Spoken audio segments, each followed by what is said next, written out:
I 22F moved into a quiet apartment 6 months ago and quickly became friends with my elderly neighbor, Mrs. Aliner, 78F. Every morning she'd leave homemade cookies outside my door with little handwritten notes wishing me a good day. Last week, I overheard her telling another neighbor she was excited because her son was finally coming home for her birthday after almost 5 years. She spent days cleaning her apartment, baking his favorite pie, and even bought a new dress. The day arrived, and she sat by the window for hours but no one came. Around sunset, I found her quietly wiping away tears while pretending she was just waiting a little longer. My heart shattered. Without thinking, I texted everyone in our apartment group asking if they'd help me do something special. Within an hour, nearly every neighbor had shown up carrying flowers, balloons, homemade food, and birthday cards. Mrs. Aliner opened her door expecting another delivery, but instead found nearly 20 neighbors standing in the hallway singing, "Happy Birthday." She completely froze before bursting into tears.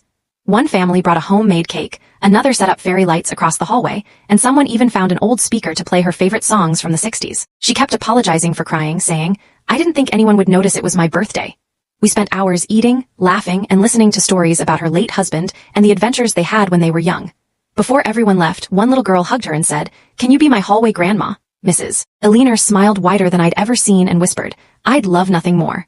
For the first time that day, her apartment didn't feel empty, it felt like home. She told me later it was the happiest birthday she'd had in decades.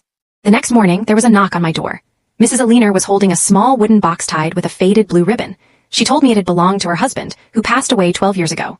Inside were dozens of handwritten recipe cards, old family photos, and a tiny silver key.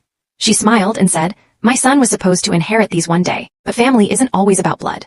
I tried to refuse, but she gently closed my hands around the box and said I'd already given her something far more valuable than anything inside. That afternoon, our apartment group created a shared calendar so nobody would spend another birthday, holiday, or special occasion alone. People started stopping by her apartment almost every day for tea, board games, or just a quick chat. Somehow, one birthday party had turned an entire building of strangers into a real community. About 6 months later, Mrs. Aliner's son finally came to visit. He looked genuinely shocked when half the building greeted his mother by name and kids ran up to hug her. She introduced everyone with the biggest smile, proudly saying, "This is my family." After he left, he knocked on my door and quietly thanked me. He admitted work had consumed his life, and he hadn't realized how lonely she'd become until he saw how much she meant to everyone else. Since then, he visits every month, and they call each other every Sunday without fail. Last week, Mrs. Aliner slipped another handwritten note under my door. It simply read, "The best surprises aren't planned, they're created by kind people." I still keep that note on my fridge because it reminds me that sometimes the smallest act of kindness can completely change someone's life. And honestly, I'd do it all over again.